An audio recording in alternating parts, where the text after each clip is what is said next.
Assalamualaikum warahmatullahi wabarakatuh. Saya Muhammad Raflin dari Prodi Komunikasi.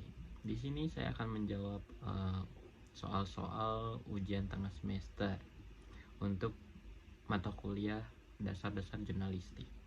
Baik, yang pertama saya akan membahas soal pengertian komunikasi yang sudah saya rangkum dari catatan saya sendiri.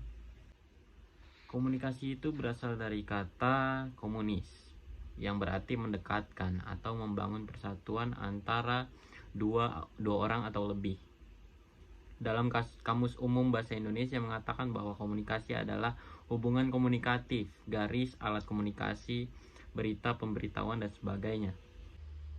Dapat disimpulkan bahwa komunikasi adalah suatu kesatuan atau hubungan satu sama lain. Jadi ketika dua orang atau sekelompok orang melakukan komunikasi, misalnya dalam berbentuk percakapan, komunikasi terjadi atau berlanjut selama ada kesamaan makna dari apa yang dikatakan. Saya mengambil contoh misalnya sebuah perkuliahan di mana di situ ada dua metode, yaitu komunikasi satu arah dan dua arah. Di mana satu arah itu misalnya seperti dosen sedang menjelaskan, itu satu arah, dan dua arah itu bisa terjadi pada saat sesi tanya jawab, di mana mahasiswa akan bertanya dan dosen akan menjawab. Dan berikutnya saya akan menjelaskan tentang pengertian pesan nonverbal.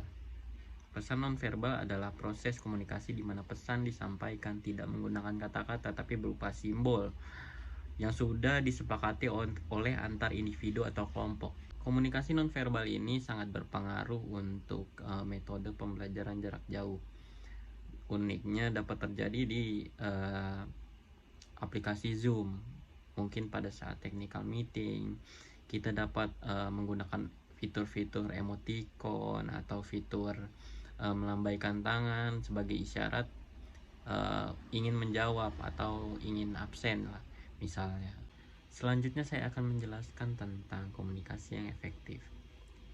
Komunikasi yang efektif yang saya pahami itu dikatakan komunikasi yang efektif bila mana individu atau orang lain berhasil menyampaikan apa yang dimaksudkannya. Dalam hal ini, dalam arti lain itu konteks pembicaraannya. Dan komunikasi yang efektif ini sangat diperlukan kapan saja maupun setiap berkontak langsung dengan antar individu atau kelompok.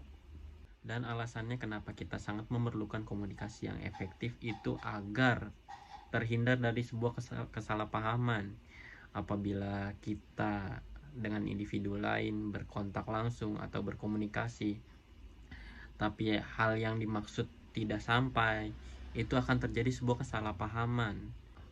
Tantangan komunikasi yang efektif itu menurut saya justru terletak pada perkembangan teknologi, di mana perkembangan teknologi ini sangat berpengaruh pada keterbatasannya berkomunikasi secara langsung, di mana komunikasi secara langsung ini penyumbang tertinggi terciptanya komunikasi yang efektif.